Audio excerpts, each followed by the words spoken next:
¿cómo están todos? Muy buenos días, tardes, noches, dependiendo de la hora en la que nos estén viendo o escuchando. Mi nombre es Andrés Vera y les doy la más cordial bienvenida a... Insurrecto. Así es, señoras, señoros y señores. Señores, hay una pica. Sí, hay una aplica. Vamos a conversar el día de hoy de muchas cosas. Vamos a darle un vuelquito a la grilla. Bueno, aquí somos todos grilla. Aquí también le vamos a echar grilla. Primero que no. Todo es grilla en este país, afortunadamente o desafortunadamente, como lo quieran ver. Pero hay una coyuntura, hay un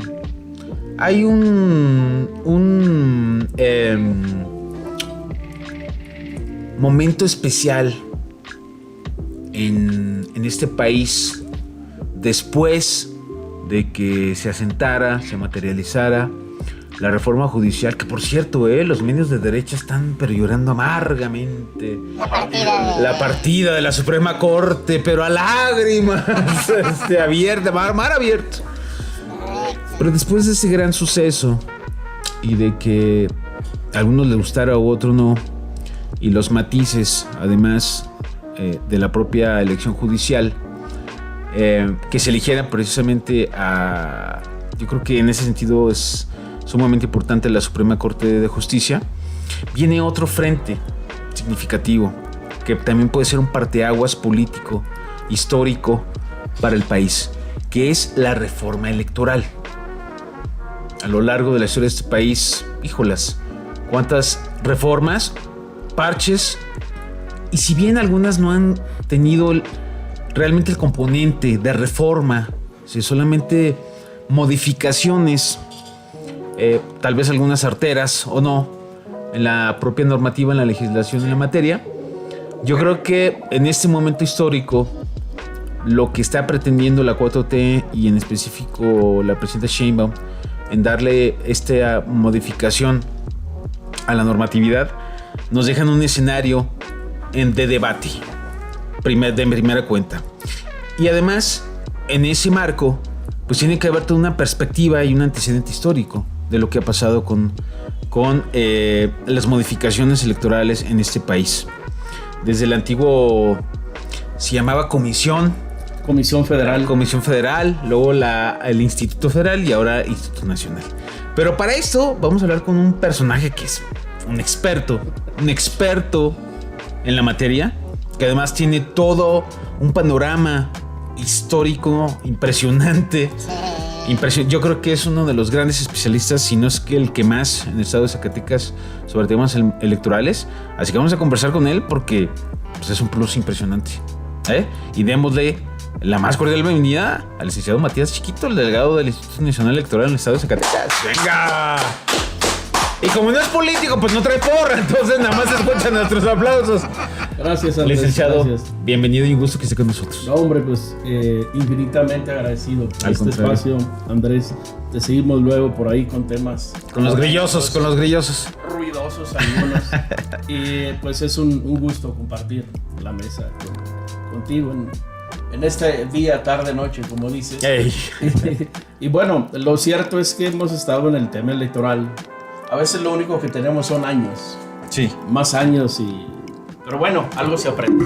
Claro. Y estamos a la orden, Andrés. Muchas gracias, Lick. La reforma electoral. Ha habido tres grandes, si les podríamos nombrar así.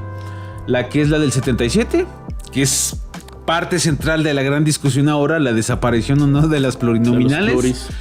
Que durante mucho momento muchos hemos pugnado por eso, ¿no? Para que exista una verdadera representatividad, así como desde nuestra perspectiva, para que nuestro voto, nuestro sufragio valga en términos de que yo estoy eligiendo a quien quiero que me represente.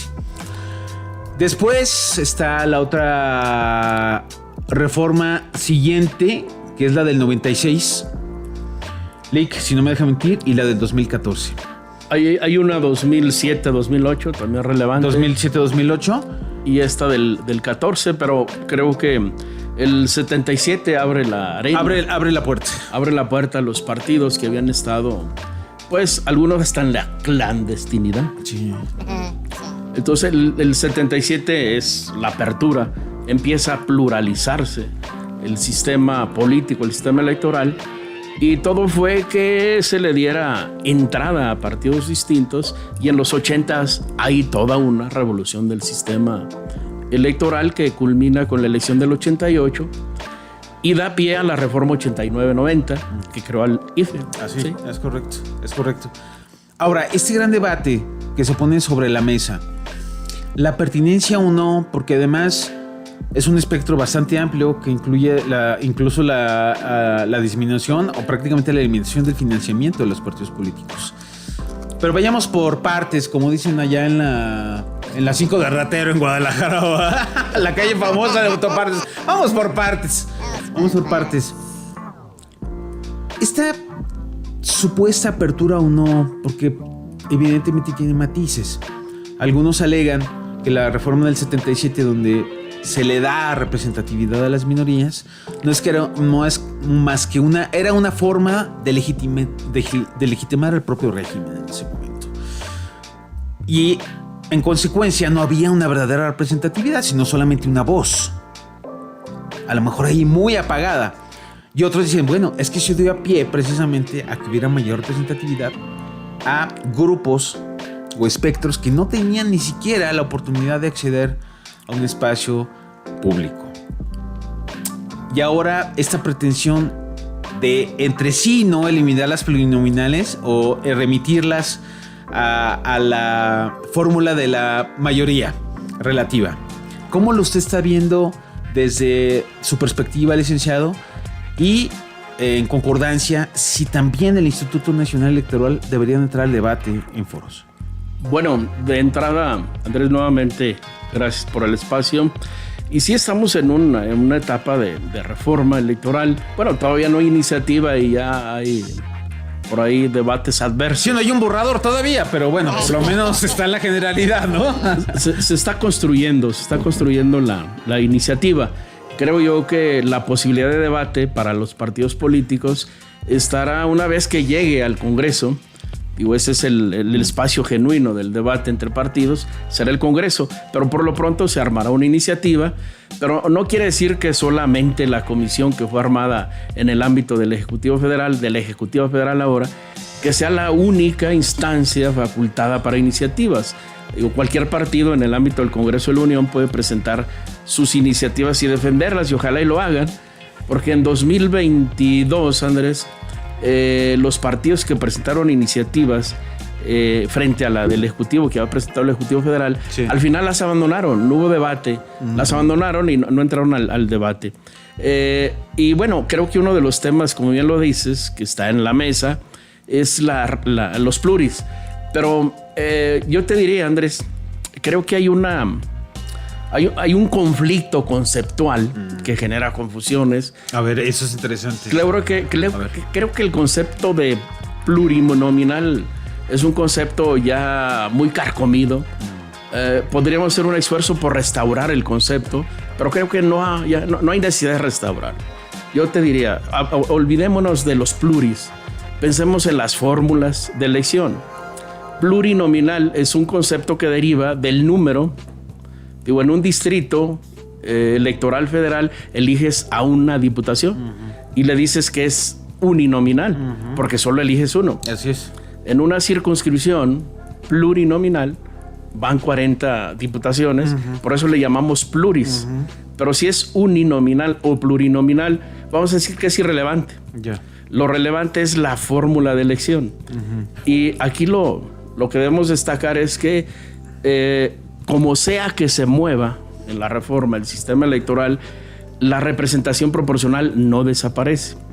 No son los plurinominales lo que le dan vida al sistema de partido, a los partidos minoritarios, es la fórmula de representación proporcional, y esa se mantiene, se va a mantener. Bueno, traemos un antecedente de la reforma propuesta por el Ejecutivo en el 22.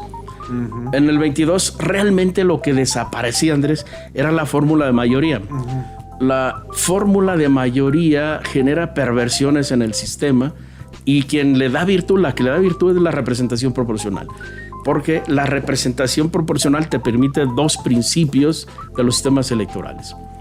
Igualar porcentaje de votos con porcentaje de diputaciones, por decirlo así, y garantizar que no queden votos sin utilizar. Si hay votos emitidos por la ciudadanía a favor de un partido, todos los votos deben ser utilizados. Y hasta ahora la fórmula que mejor lo permite es la representación proporcional. Sí. Yo te diría que en toda América Latina... Que en teoría se repartían proporcionalmente. En proporción a los votos, en teoría, proporción, ¿no? Son los escaños. Así es. Lo que genera perversión en el sistema actualmente es la fórmula de mayoría.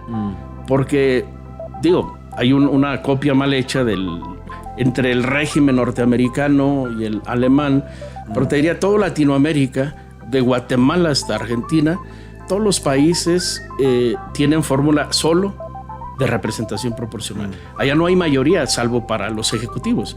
Para la elección del ejecutivo sí, desde luego aplica la fórmula de mayoría, pero para la elección de las cámaras de diputaciones, de la representación política, la fórmula que aplica de Guatemala hasta Argentina es solo representación proporcional. Y inclusive, Andrés, o sea, a partir de la votación total emitida u obtenida, más bien por un partido político, es cómo se reparten las diputaciones. Exactamente. No hay recovecos que permitan la trampa. Pues es que ya... ¿Esa fue la propuesta de 2022, Andrés Manuel? Fue la propuesta del 22 y extrañamente PAN y PRI la votaron en contra. Digo, ¿qué estaban pensando? No sé. El sistema de mayoría, Andrés... Pues sí, les hubiera beneficiado. Desde luego que sí. Digo, claro, beneficia a todos. Porque en el sistema de mayoría relativa, pues precisamente es con donde Morena obtiene la mayoría de las curules. Si hubiera existido una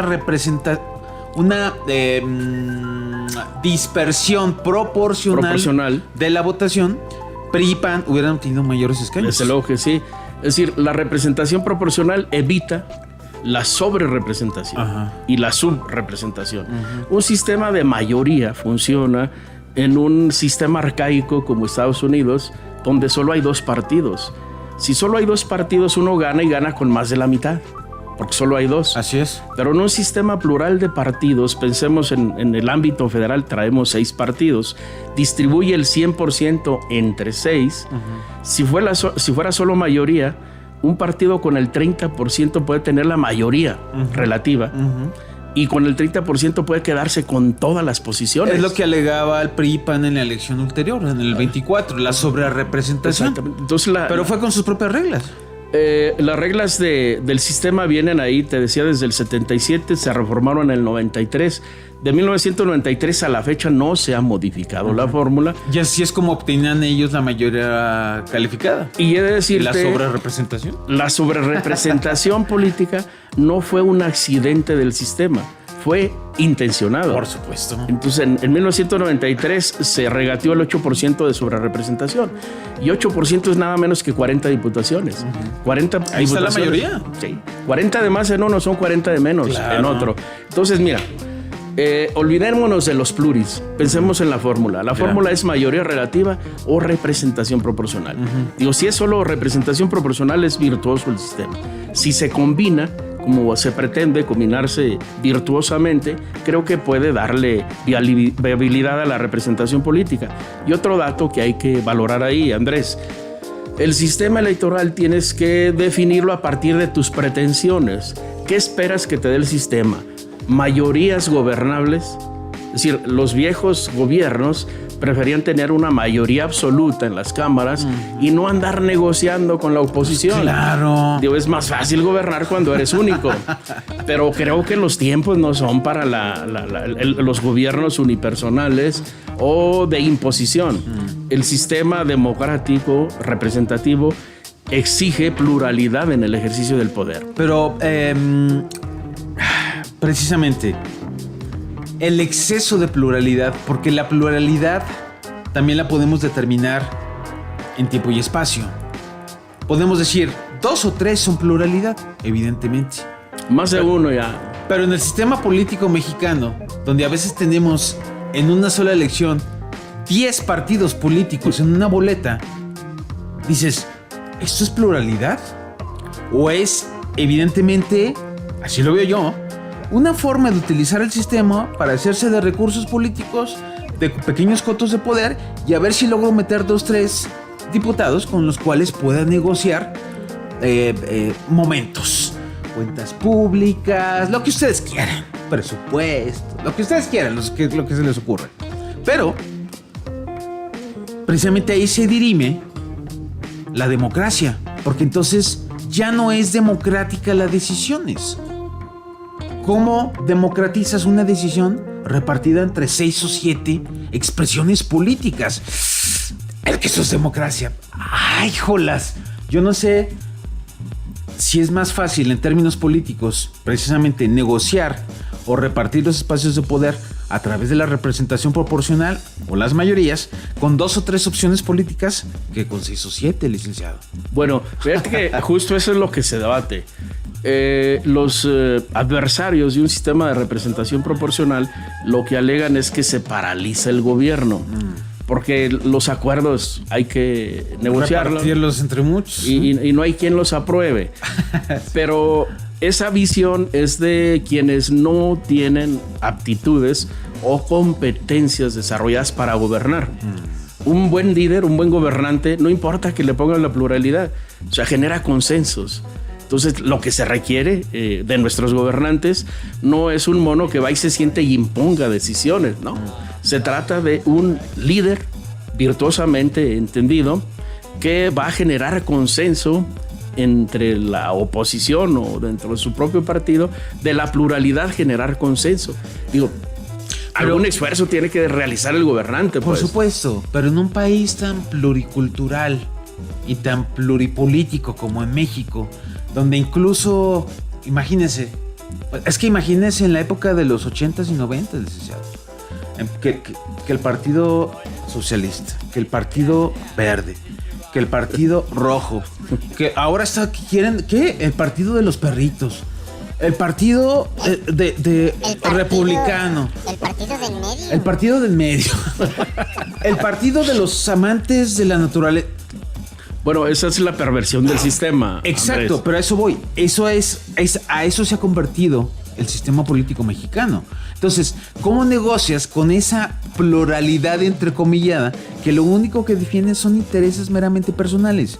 Y cuando además en el propio sistema de partidos, a pesar de que las ideologías políticas son inconvenientes, dispares, antagónicas incluso, ¿no? Yo recuerdo el Pacto por México. Es que sea el PRD. Ahí está. Esta era una conveniencia política. Ahí está lo que hacía. Pero entonces, ¿cómo negocias con pluralidades cuando su única intención es no negociar? Aquí el problema, Andrés, es lo que dinamita a un sistema plural en el ejercicio del poder es la irresponsabilidad pública de los funcionarios. Y creo que debemos trabajarla, debemos irla trabajando. No podemos ir gobernando un país con funcionarios o personajes que no tienen la aptitud de gobernarse a sí mismos. Es decir, claro, bueno, sí. ¿A dónde vas? Digo, si no tienen la posibilidad de autorregularse, ¿cómo caramba los mandas a gobernar un pueblo? Entonces, un buen gobernante no está pensando en sus pretensiones personales o de su partido, está pensando en la virtud del poder, y la única virtud del poder es el servicio público. Si el funcionario no está pensando en el servicio público, nunca va a generar consensos más que cuando hay imposición y le favorece. Claro. Entonces creo yo que el sistema debe orientarse por ese rumbo. Y hago una acotación aquí, Andrés. Hemos tenido reformas, en la época IFE-INE llevamos al menos 8 reformas, unas más sustantivas que otras. Claro. El IFE se crea en el 90, mira, tuvimos reforma el 92, 93, 94, 96, 2003, 2005, 2006, 2007 y ya la última del 14.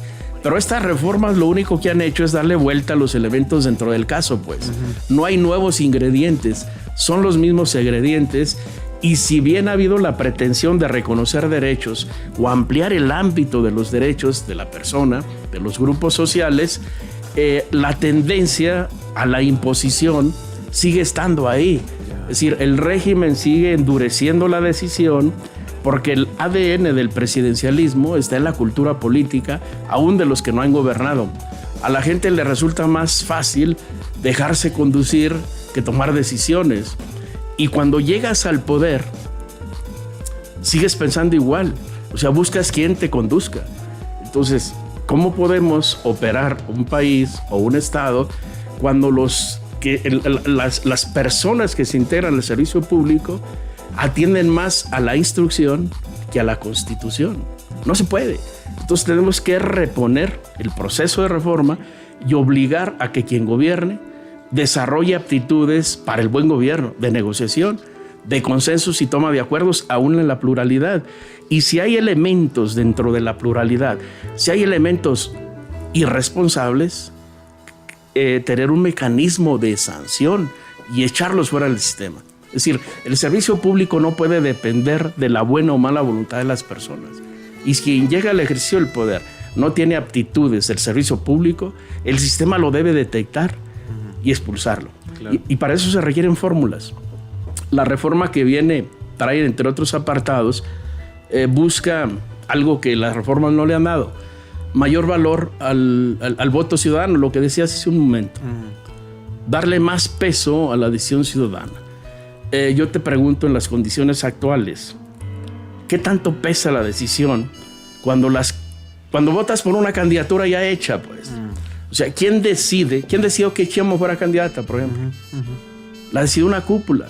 ¿O quién decidió que quienes están en un puesto de elección popular fueran candidatos? No fue una participación ciudadana la que lo decidió. Al ciudadano le dimos el candidato, le das la opción. O sea, ¿qué vas a tomar? ¿Agua o atole? Agua o agua. Agua de atole. Pero no solo hay agua y atole. O sea, hay una variedad amplia de posibilidades de tomar. Pero tú no decides, dentro de la variedad, no decides qué tomar. Te dan A o B. Entonces, esto le resta peso a la participación ciudadana. Entonces, por eso hay gente que dice, bueno, pues si voy a votar por A o por B, yo te diría, a veces hasta es oprobioso para nosotros como autoridad electoral obligar a la gente a votar por opciones que en tu régimen personal sabes que no van a ningún lado. Entonces, creo yo que si le das oportunidad al ciudadano de elegir al elegible, la participación se motiva. Y una de las propuestas que trae la iniciativa, al menos en el discurso, no sé si has captado ese concepto, elecciones primarias. Esto es algo que hemos venido insistiendo mucho. Sí. El ciudadano, que además es un sistema, por ejemplo, establecido en Estados Unidos, establecido en muchos países de Latinoamérica, incluso la doble vuelta, ¿no? La segunda vuelta. La segunda vuelta, para reafirmar o no el sentido de decisión democrática del ciudadano, ¿no? Sí, pero si el sistema sigue funcionando igual, puede ser elecciones terciarias, secundarias, primarias, la imposición se va a dar. Creo que lo que el sistema debe cuidar es que el régimen de imposición se extinga del sistema y que tenga más peso la participación ciudadana. ¿Qué podría ocurrir en esto? Y esto lo hemos venido planteando de mucho tiempo, desde el INE, desde el IFE-INE. ¿Quién dirige a los partidos? ¿Y quién decidió que quien dirige, dirija? Exacto. Los partidos políticos son la vía genuina. De hecho, los partidos políticos a su interior son los menos democráticos. Son los institutos menos democráticos del sistema político mexicano. Cuando se abren a la democracia se destrozan. Por ejemplo, sí, el sistema más democrático de los partidos es el que tenía el PRD. Y se destrozaron. Y se destrozaron entonces porque no tenemos la habilidad, pues, de convivir entre humanos, vamos, en un ámbito de respeto. Pero mira, creo yo que si los partidos son la vía genuina de acceso al poder, debemos democratizar los partidos. Así es. Y una opción es regular la elección de dirigentes. Que no sea el mismo régimen interno quien decida y por imposición, ¿no? Que haya una votación regulada por un ente ajeno al partido para la elección de dirigentes. El órgano electoral abierto a toda la militancia registrada ante ese instituto El político. órgano Porque electoral. luego se quedan en las cúpulas de los consejeros y Y ahí volvemos a lo sigue, mismo. nada más le dan Volvemos a lo vuelta. mismo. La dan vuelta a los mismos. Entonces, si la ciudadanía decide quién dirige un partido, mira, a lo mejor el régimen nos ha hecho creer que los partidos tienen dueño y ni siquiera se acercan los ciudadanos. Porque yo ahí no quepo. Perdón, los partidos, los ciudadanos, perdón, la ciudadanía tiene que apropiarse de los partidos, ciudadanizar a los partidos. En términos bíblicos, expulsar a los mercaderes del templo y apropiarnos de los partidos, porque son una vía genuina del ejercicio de derechos ciudadanos. Así es. Bueno, ya, democracia de los partidos. Luego las candidaturas, que las candidaturas no sean imposición de, que sean una participación genuina de la ciudadanía. Pueden ser elecciones primarias, que son desgastantes para el electorado, y luego los gobiernos no quieren gastar. Digo, el problema de los gobiernos no es el dinero. Digo, si algo tienen los gobiernos es dinero. El problema es que lo gasten y en qué lo gastan. El sistema electoral puede funcionar de manera muy simple. La elección primaria la puedes hacer en la misma elección constitucional. Tan simple, Andrés, auditorio. Si un partido, pensemos en Zacatecas, ya que andan las calenturas Está muy interesante. desbordadas. Sí, es correcto. Si un partido tiene más de una candidatura, pues déjalas jugar a todas las candidaturas. O precandidaturas, ¿no? O precandidaturas. Digo, si un partido produce 3, 4, 5, 6 candidatos, mandémoslos a la elección. En la elección constitucional van todos. Y el ciudadano decide quién sea el Entre más esas votado. opciones, el más votado es el que va a tener el cargo. Entonces, ese sistema... Pero nos quejamos, bueno, yo no, en lo personal, pero muchos se quejaron de precisamente de la complejidad de las opciones en la elección de la reforma, de la elección judicial, perdón. Entonces, ¿no queremos en lo mismo? Veríamos unas boletas enormes y Fíjate ¿cómo, que cómo podríamos hacerlas más prácticas en ese sentido? la complejidad, yo creo que se la dieron las mentes más ilustradas. O en dado caso, es una cuestión de información y de cultura política, social. Es socialmente, de ¿no? irnos educando a cómo hacer las cosas. Realmente no es difícil. Dicen luego que los intelectuales, por eso les gusta el béisbol, porque es todo al pasito, es lo único que entienden. Pero ya un proceso más rápido no lo entienden, pues. Ya. Por eso hay que irlo al pasito. Entonces, esos gente ilustrada creen que los que no fueron a la escuela, pues si ellos no le entienden, menos O sea, el que no va a la aquellos escuela. menos. Pero yo te diría, científicamente comprobado, a mayor grado de estudios, menor capacidad de juicio. Sí, Entonces creo yo que el ciudadano genuino, el que no tuvo que ir a la escuela o pagar, peor cuando pagas por estar en una escuela, la gente mantiene un juicio más nítido. Lo mantiene más nítido. Mira, 2024, Andrés, hicimos la famosísima consulta infantil y juvenil. Hay boleta para niñas, niños de 3 a 5 años, de 6 a 9, de 10 a 14 y 15 a 17. Boletas que traen hasta 18 y 23 páginas. Y las niñas y los niños votaron lo que se les preguntó. Tuvimos más de 100 participantes, más de 100,000 en Zacatecas, más de 7 millones a nivel nacional. Entonces la complejidad no es el voto o la boleta, la complejidad es mental. Claro. Entonces, por supuesto. La primera Por frontera supuesto. que debemos de pasar es la frontera del nopal. Pero además, sí, además es establecer una dinámica. Ya que nos acostumbremos, pues es que es como cualquier Claro. cosa, licenciado, Sí, ¿no? mira, en Centro y O sea, al principio Sudamérica vas a tener una actitud negativa, irreceptiva, ¿no? En la que... Pero después se vuelve precisamente disruptivo y después se vuelve costumbrista. Sí, Al sí. final de cuentas, en otros sistemas políticos electorales en el mundo, híjolas, tienen elecciones primarias y... Oigan, hay algunos países en los que votan hasta por el comisionado de basura, ¿no? Springfield. En Springfield, por ejemplo. Es un paquete de boletas. Por ejemplo, las diputaciones en Centro y Sudamérica, los ciudadanos tienen voto preferente. Es un agregado de la representación proporcional. Y voy allá. Si la reforma pretende darle más espacio al ciudadano, es democratizar los partidos, eligiendo a sus dirigentes y luego eligiendo candidaturas. En la representación proporcional, Andrés, tú lo habrás visto, los partidos deciden quién va en el primer lugar. Sí. y ya se amoló la patria. Sí, pues vas en sí, el primero y ya Sí. garantizas. Nadie los eligió. Ya está. Ni siquiera su propia militancia. Bueno, entonces la fórmula virtuosa de la representación proporcional es que el ciudadano vota por candidato, o por partido, mejor dicho. Por partido y por candidato. Así se vota, insisto, de Guatemala a Argentina. Por ejemplo, en Perú tienes hasta 2 preferencias. Votas por el partido X y el candidato A o B. Entonces, si tú eres candidato y vas en el lugar último de la boleta, a lo mejor vas en el 30 de la boleta, tú haces campaña, vota por tu partido y Andrés ver el número 30, ¿no? Y el voto ciudadano decide el lugar del candidato en la lista, no el partido. El voto ciudadano te ubica en la lista. Ese es el voto preferente. Pero en ese sistema, por supuesto, tú puedes replantear la intención del voto. O sea, ¿a qué voy? Si en las listas de candidaturas de tu partido político te costó estar en el 30, en la elección constitucional tú podrías estar en el primero. Sí, te puedes ir dependiendo de la campaña. Dependiendo de tu capacidad de convencimiento y de propuesta. Así es. Y eso tiene un sentido mucho más democrático. Y el ciudadano decide quién vaya en primer lugar, no en los partidos. Fíjese, licenciado, que por ejemplo en Chile el sistema electoral obliga al ciudadano a votar. Hay un preregistro. Son obligatorios. El voto es obligatorio y se sanciona cuando no votas. O sea, tú quieres traer tu... Bueno, ya es el carnet de identidad. Tú quieres tenerlo, te registras ante el órgano electoral. Pero si te registras es porque vas a votar. No, es que también es mi derecho no votar. Pues entonces no te registres.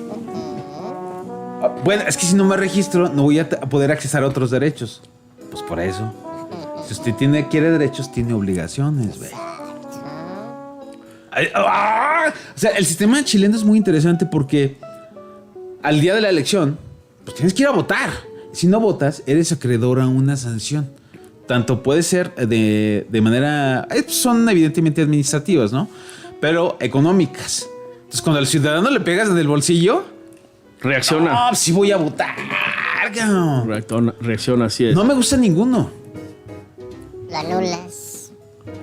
Sí, pero emitiste un sufragio. Exacto. Así es, Andrés. ¿No? Entonces creo que la reforma, uno de los principios de esta comisión que debe atender es garantizar la participación, darle más peso al voto ciudadano y garantizar la representación política. Y en ese sentido también sería prudente o viable establecer este tipo de mecanismos como el ejemplo chileno que le comenté. Mira, justo allá voy, Andrés, ya que lo comentas igual tú. Creo que los partidos políticos, empezando por los partidos políticos y los ciudadanos que tienen voz en el ámbito público, social, primero debemos apropiarnos de formas distintas de hacer las cosas. No solo existe la mayoría y los pluris. Los sistemas, hay una pluralidad amplia y hay una metodología para definir un buen sistema electoral. Lo que no hemos hecho en México, pues nunca lo hemos hecho. Y un día se adoptó una fórmula y ahí se quedó. Ahora los partidos se quejan de los resultados de la fórmula, pero no han hecho un esfuerzo para modificarla. Y el jugar solo a ser detractadores de lo que se presenta, creo que no contribuye.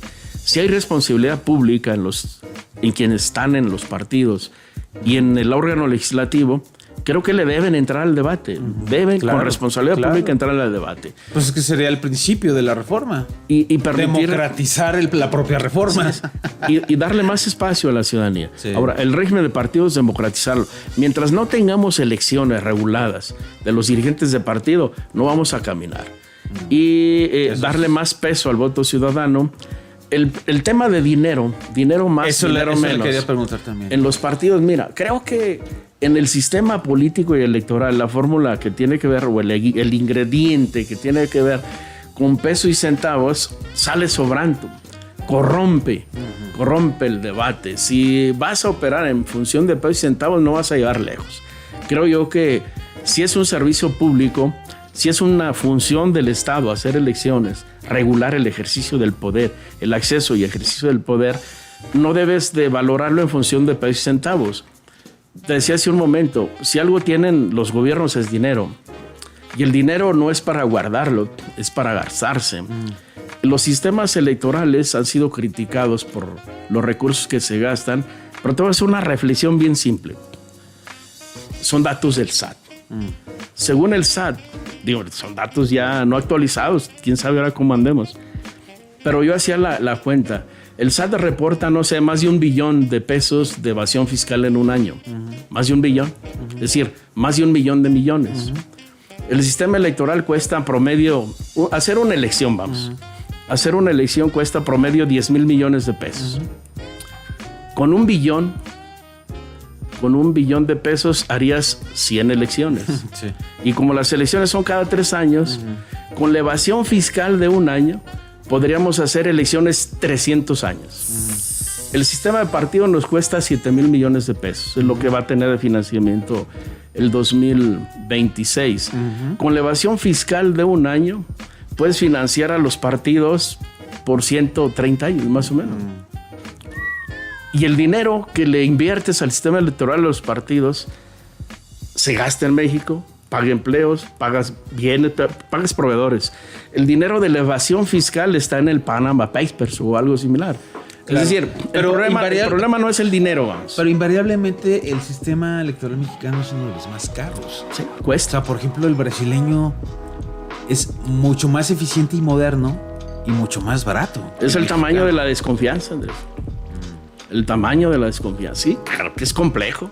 Lo podemos abaratar, desde luego que sí, pero se requiere un impulso del legislativo de manera pensada. Y además, no más cortarle a lo... Y además no sabemos a dónde va el dinero de los partidos políticos. Bueno, déjate digo, Andrés. Y en algunas ocasiones sabemos que van, por ejemplo, como está establecida en la normatividad, que el 3% del financiamiento de los partidos políticos tiene que ser para el fortalecimiento político de las mujeres, ¿no? Se establece. Ay, te dicen nada, ¿dónde están los foros, no? Y hubo algunos medios en la elección ulterior que sí hicieron investigaciones periodísticas en ese sentido. Se lo gastaban en tonterías. Sí, ese ha sido un problema. Empresas fantasmas, ¿no? Peor, lo simulaban, ¿eh? Por eso, lo simulan en que hacen cursos y contratan cualquier empresita y hacen una triangulación. Entonces, yo digo, espérame, es que el dinero de los partidos políticos es del contribuyente. Entonces, yo no tengo derecho a saber también a dónde va el partido, el dinero que ejerce un partido político, además, con el que yo no tengo una consonancia, ninguna afinidad ideológica. Sí. Porque yo tendría que mantener a un sistema de partidos en el que además no me informan hacia dónde va el partido, hacia dónde van no sabes dónde los queda. Dineros, ¿no? Sí, creo que sí hay, a lo mejor ahí ¿no sería viable que fuera el propio militante el que mantenga su partido político? Pues si le gusta, pues apórtale, carnal. Pues los partidos tradicionalmente así fueron.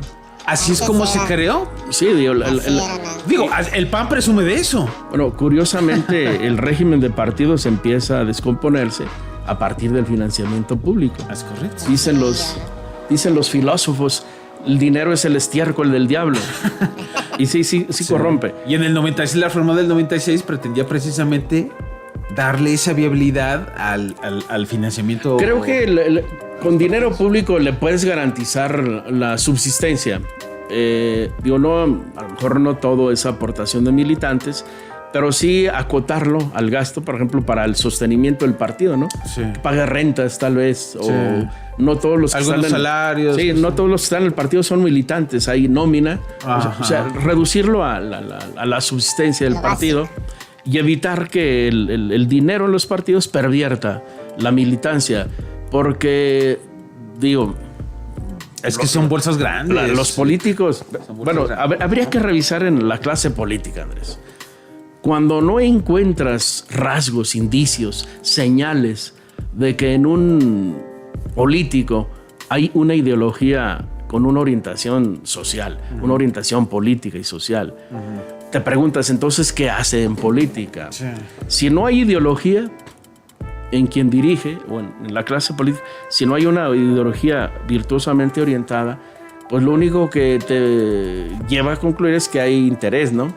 Y cuando lo que te mueve es el interés de la ganancia, pues estamos perdidos.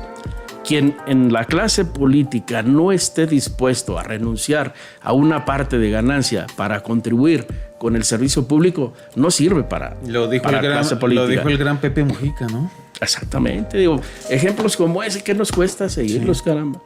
Sí. Entonces, la reforma electoral, Andrés, puede quedar en lo mismo que históricamente tuvimos si no va a las partes sensibles. Y las partes sensibles es darle más peso a la participación ciudadana y democratizar los ámbitos de la toma de decisiones. Claro. Porque le puedes engrandecer los derechos al ciudadano, pero si materialmente no los puedes ejercer, de nada sirve. Decían los liberales del siglo XIX, reconocer derechos y no establecer un mecanismo para su ejercicio es la mejor forma de agregarle hipocresía al autoritarismo. Entonces, las reformas tienen que abrir la posibilidad de que el voto ciudadano realmente cuente, que participas en la toma de decisiones de quién va a ser candidato y quién va a ser electo, que no te pongan el candidato y ya nada más para que votes por él. Y algo relevante, el trillado concepto de división de poderes. No se trata solo de que hay un ejecutivo, un legislativo y judicial, ¿no? Se trata de que cada poder, cada ente público tiene un catálogo de responsabilidades asignadas. Es correcto. Tienes un marco constitucional o legal de lo que puedes hacer o de lo que estás obligado a hacer. Sí. Y un principio de seguridad jurídica del ciudadano es que la autoridad solo puede hacer lo que la ley le permite u ordena. Si juegas en esa ruta, evitaríamos que los servidores públicos se entreguen a los poderes que están más allá de la legalidad. Digo, ¿cómo entender que un servidor público que tiene un régimen de atribuciones legales tenga que depender en sus decisiones de lo que un tercero le instruye? Así es. Entonces, cuando atiendes más a la instrucción que a la Constitución, no sirves para gobernar. Sí. Y eso es lo que devalúa el ejercicio del poder. Sí. Y si la reforma no nos trae mecanismos de control para el abuso del poder, de nada sirve la reforma. Finalmente eso es muy idílico, ¿no, Luis? Bueno, porque en la plena sustanciación de lo que significa estar en un mecanismo de acceso o de estructura de poder, pues el de abajo se condiciona. Y es una costumbre. Bueno, es una costumbre a la que todos damos por hecho y establecemos como normal, ¿no? Justo eso es lo que hay que cambiar. Mira, te voy a poner un ejemplo muy simple. Tú eres Andrés Vera y tienes un espacio informativo. Tú eres y lo haces en ejercicio de una actividad profesional de manera libre y genuina. Y eso es lo que te da valor como persona y como profesional de una actividad de comunicación. Valórale en ese ámbito. ¿Qué pasaría si un día Andrés, siendo un hombre libre y genuino en lo que hace, espera la recomendación de un tercero para publicar algo, ¿no? Para publicarlo. No, me pasa seguido. Le tengo que hablar al Oso Medina. Oye, ¿puedo publicar esto? Hacer una crítica a la 4T. No, para nada. Ahora, está censurado. Andrés, no sería denigrante para ti como persona que alguien te imponga o no. Fíjate que alguien te quiera imponer, eso no escapa a la posibilidad. Pues ¿por qué crees que tengo tantos enemigos y adversarios? Porque, hijo. Oiga, Lick, otra pregunta. Porque en los planteamientos de la reforma que pretenden... Cierro esta idea, Andrés. Sí, adelante. Así como tú eres genuino en lo que haces, pregúntate, ¿un servidor público no podrá ser genuino a partir de la responsabilidad que tiene cumplirla con una ley que tiene en la mano? Digo, eso es todo. No es difícil. Pero, perdón, volvemos. Pues tendría que ser la esencia natural del ejercicio público, ¿no? Sí, entonces ahí tiene que ver con aptitudes de la persona. ¿Qué filósofo decía que la esencia del ser humano es hacer el bien? El hombre nació bueno. Algún utópico. Sí. Allá voy. Precisamente, estamos entre utopías o entramos en algo que tiene una... No, era de los clásicos. Es la corriente del humanismo, pues. Después de la ilustración, el humanismo supone que el humano es bueno por naturaleza. Sí, pero viene desde corrientes... lo contrario. Sí, pero vienes de corrientes griegas, ¿eh? De la filosofía clásica. Sí, de la Mira, de los clásicos. Fíjate que en las teorías del gobierno de los antiguos clásicos estaba esta fórmula. Decían ellos, el mal es mejor padecerlo que causarlo. Entonces, eso orienta a que seas un ser virtuoso. Pero tú piensas, ¿quién está dispuesto a padecerlo en lugar de causarlo? Claro. Pero esa era la fórmula, la visión utópica del poder. Y eso se traslada a la política, invariablemente. Entonces, habría que regresar a eso, ¿no? El mal es mejor padecerlo que causarlo. Sí. Uf, ¿quién querrá esos sacrificios? Creo que, mira, Porque hasta dentro de Morena hay resistencias para la reforma electoral. Pero sí, Morena. Porque pues precisamente al tratar de extinguirse la representación proporcional, pues se quedan sin espacios de poder, sin espacios de negociación, sin dinero. cierro esa idea, ya que la retomas, Andrés, porque creo que es necesario insistir en ello. No hay espacio para desaparecer la representación proporcional. Absolutamente no. Olvídate de pluris. El concepto pluris ya no existe en esta fórmula. Sí. Lo que hay es, y va a prevalecer, la representación proporcional va a prevalecer y los partidos no mayoritarios tendrán espacios en el ejercicio del poder. Eso no está a debate. La representación proporcional se mantiene.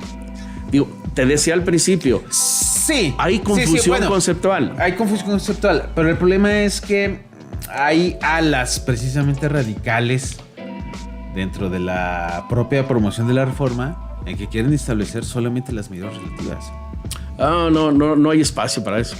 No hay lugar. O sea, imposible que lleguemos a eso. Eso sí sería un absolutismo y eso sí sería una regresión total.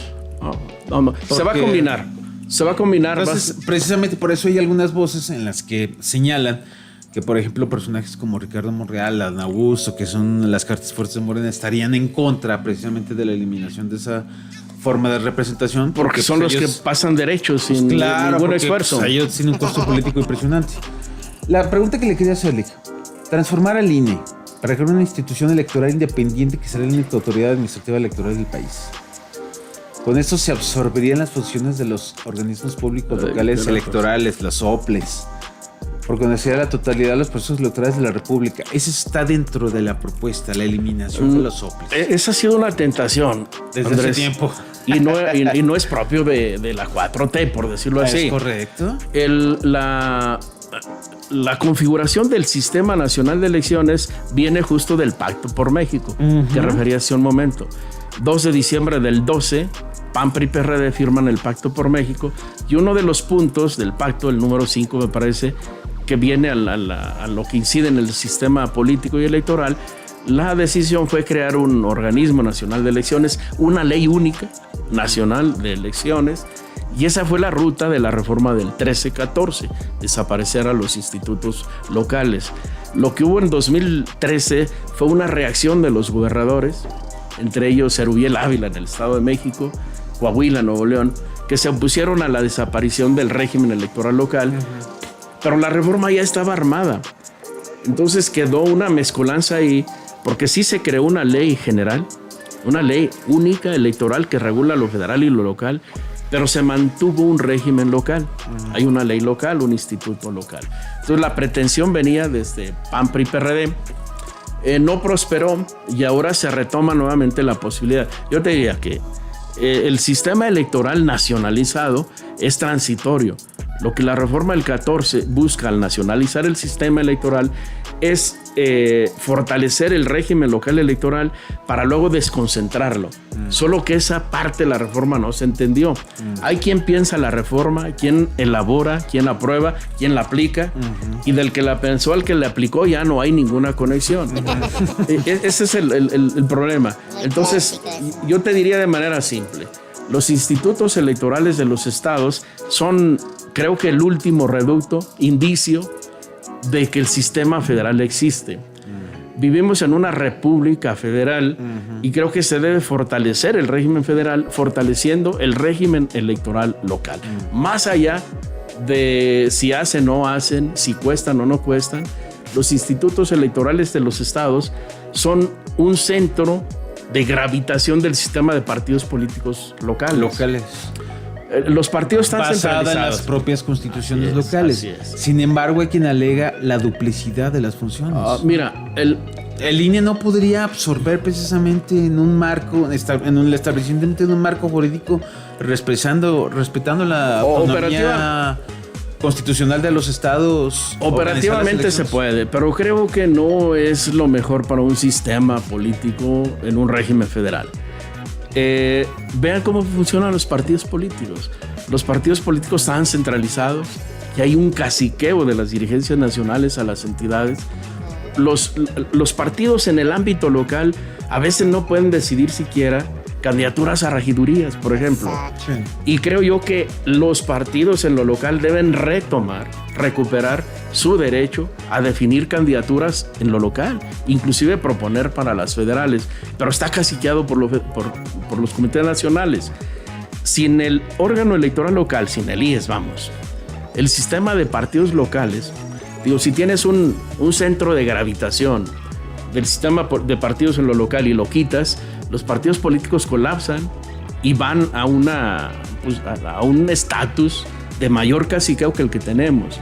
Creo yo que en el mediano plazo no es saludable para el sistema político desaparecerlos. Sin embargo, los sistemas, o por lo menos, no creo que pudiera denominarlo como sistema.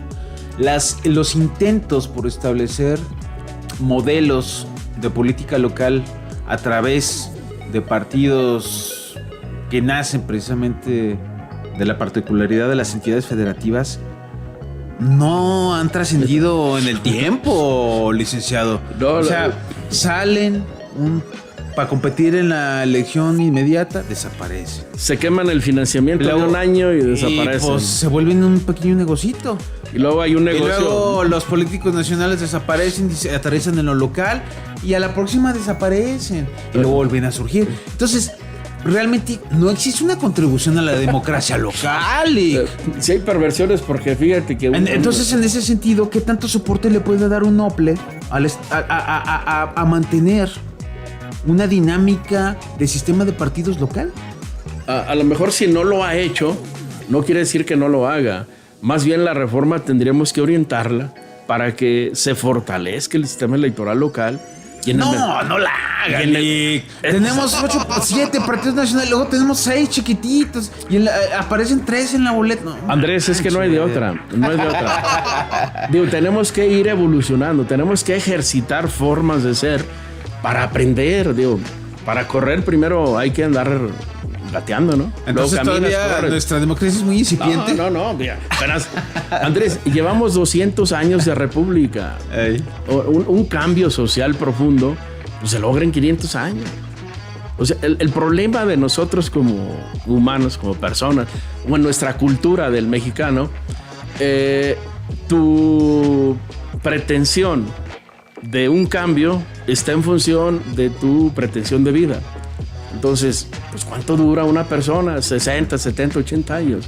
Pero en lo que es la vida de una persona no se le dura nada. O sea, es como sembrar, si sembras una huerta de zapotes queriendo hacer rico, dices que los zapotes dan frutos en 100 años. Digo, ¿quién en su sano juicio lo haría? Sin embargo, alguien lo sembró y después comimos zapotes. No, lo que debemos apreciar como personas de un sistema social es que los cambios nos llevan generaciones. Pero debemos empezar ahorita. Y sí, el sistema está pervertido, así como lo dice. Tenemos que arriesgarnos a pasar por esas perversiones, tocar fondo y salir a flote. Porque si no nos ejercitamos en formas de hacer las cosas, nunca lo vamos a experimentar y siempre vamos a estar iniciando. Inicias, picas aquí, picas allá y no construyes nada. Si empiezas a construir hoy, luego viene otro y construye, nunca construyes nada.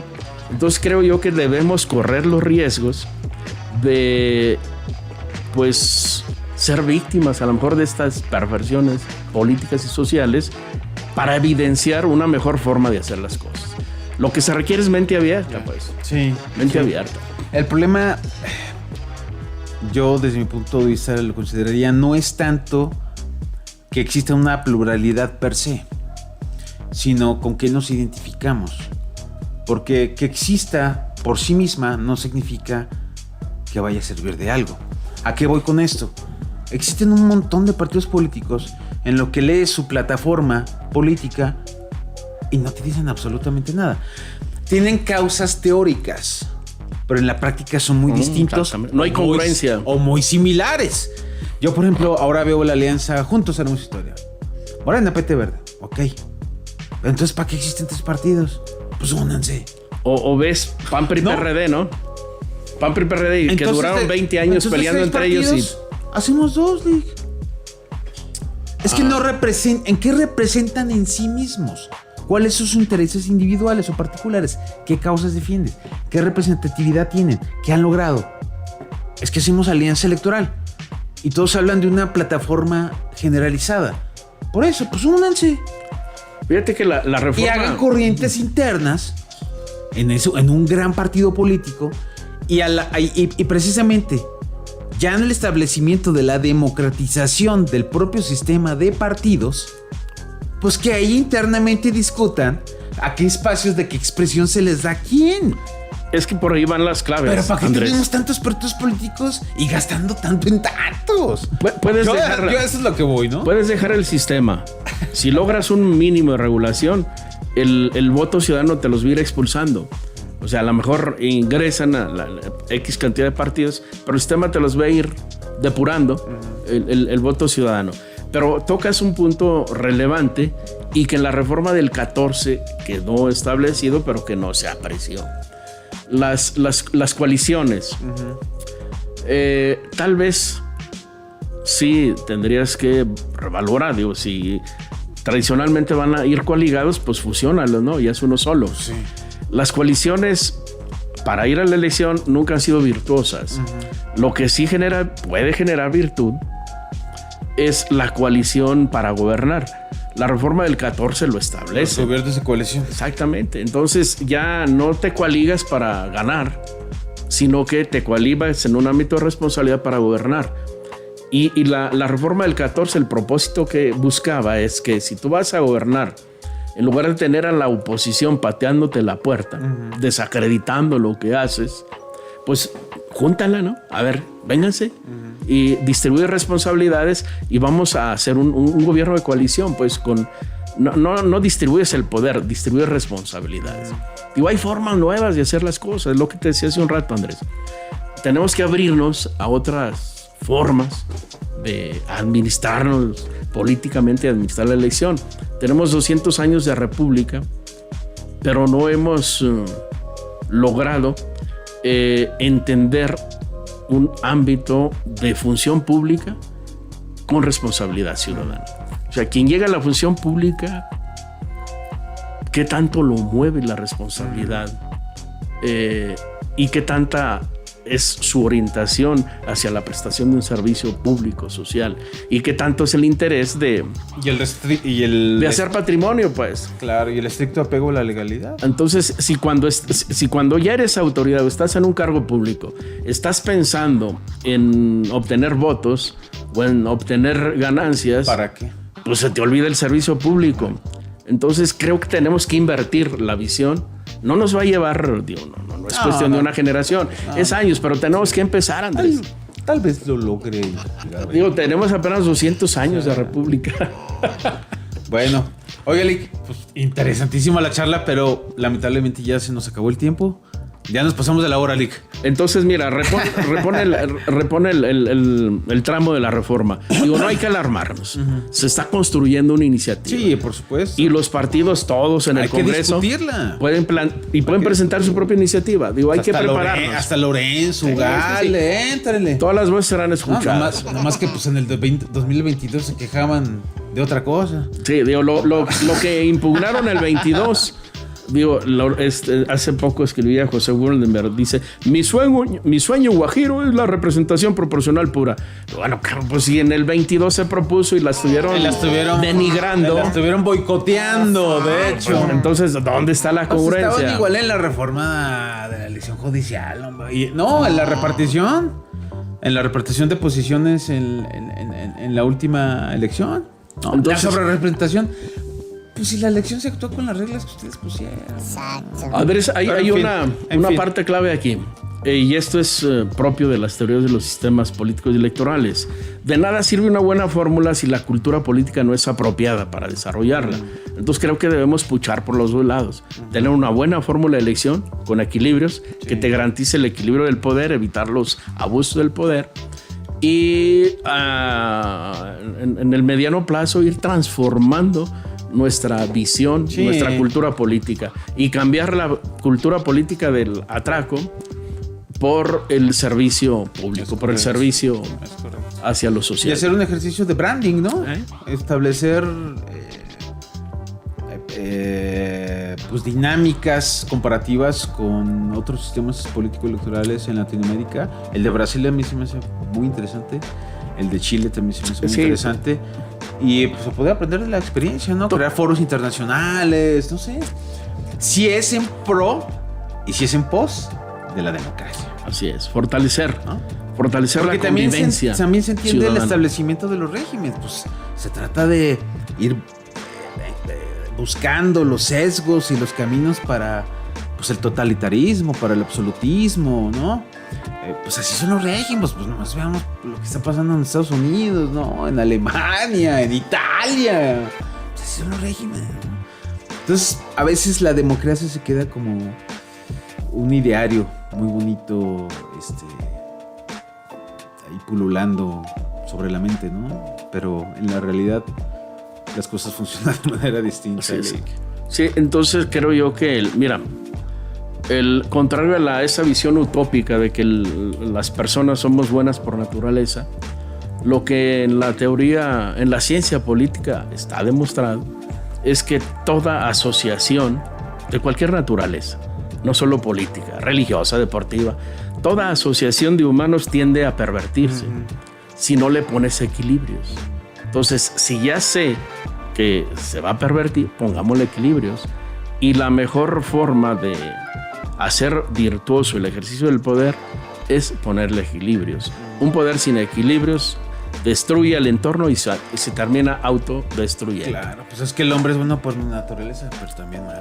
Y una manera de ponerle equilibrios es pluralizando el ejercicio del poder. Y la fórmula de RP creo que es una de las más muy interesante cotizadas en los sistemas electorales del mundo. Está muy interesante.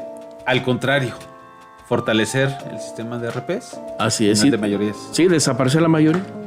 Esa es la ruta. Muy interesante. Muy interesante. Bueno, pues vámonos, Lick. Un gustazo y un placer que hayas estado con nosotros. Gracias, Andrés. Gracias siempre y estamos a la orden. Ojalá que nos pueda acompañar próximamente. Pues, ya después de cómo vaya avanzando aquí este rollo, ¿no? Sí, ya que hay iniciativa, todavía no hay nada. Nada más hay la intención de está la reforma. especulación. Sí, pues es que la están midiendo. Va midiendo por ahí es. Cómo va, ¿no? Pero estemos atentos. Pero yo te agradezco. Hay que tener, pues precisamente, hay que debatir desde ahorita cómo va, cómo podría ir, ¿no? El borrador. Así es. Y creo yo que, si logramos hacer una proyección de lo que se pretenda mover, no solo qué se mueve y por qué, sino el resultado que daría. O sea, si podemos proyectar el resultado o el efecto de una reforma que ciudadanamente se entienda, creo que eso es provechoso. Saber hacia dónde vamos. Sí, el por qué y el para qué. Así es. Efectivamente. Lick, gracias. Gracias, Andrés. Pues vámonos. Interesantísima, la verdad, la charla. Y sí, pues, le metimos grillita, pues no, que no, si no hubiera tenido sabor el podcast. Pero vámonos. En el próximo, sí, grilla total. Que yo sé que a ustedes y a Nali es lo que le gusta. Entonces, ¿Qué lío se metió otra vez el magistrado? Es que no le mide, señor magistrado, no le mide, pues, dale Chihuahua. Bueno, vámonos. Gracias por habernos acompañado. El delegado del INE en Zacatecas, el licenciado Matías Chiquito. Venga. Gracias, Andrés. Gracias, Lick. Vámonos. Y además les recuerdo que en este podcast me puedo equivocar, pero no creo